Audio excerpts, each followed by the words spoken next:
നടി ആക്രമിക്കപ്പെട്ട കേസിൽ വിധി വന്നു. ആക്രമണം നടത്തിയവർ കുറ്റക്കാർ, ഗൂഢാലോചനയ്ക്ക് തെളിവില്ല. വിധിക്കെതിരെ അപ്പീൽ നൽകുമെന്ന് സർക്കാർ. വിധി വികാരങ്ങൾക്കും വിവാദങ്ങൾക്കും വിശകലനങ്ങൾക്കും തിരികൊളുത്തുകയാണ്.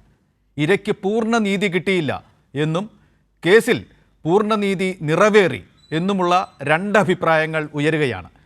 വിധിയിൽ പ്രതികരിക്കുന്നില്ല എന്ന് അതിജീവിത പറയുമ്പോൾ അവൾക്കൊപ്പം പ്രചാരണവുമായി അവളുടെ സഹപ്രവർത്തകർ മുന്നോട്ട് പോകുന്നു. ഇതെന്ത് നീതി എന്ന് അതിജീവിതയ്ക്ക് ഒപ്പം നിന്നവർ ചോദിച്ചുകൊണ്ടിരിക്കുന്നു.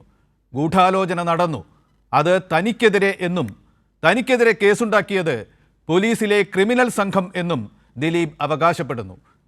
കേരളത്തിൻ്റെ ക്രിമിനൽ ചരിത്രത്തിൽ അഭൂതപൂർവമായ തുടർരംഗങ്ങൾ കാഴ്ചവെച്ച ഈ കേസ് ഈ വിധിയോടെ അവസാനിക്കുന്നില്ല. നിയമപോരാട്ടം അപ്പീൽ കോടതികളിൽ തുടരും. ആരോഗ്യമുള്ള ഒരു സമൂഹം എന്ന നിലയ്ക്ക് കേസിൻ്റെ ഈ ഘട്ടത്തെ നമ്മൾ വിശകലനം ചെയ്യേണ്ടതുണ്ട്. വിവാദങ്ങൾക്ക് നടുവിൽ നിന്നുകൊണ്ട്, വികാരങ്ങൾ മാറ്റിവെച്ചുകൊണ്ട്, വിവേകത്തെ കൂട്ടുപിടിച്ചുകൊണ്ട്.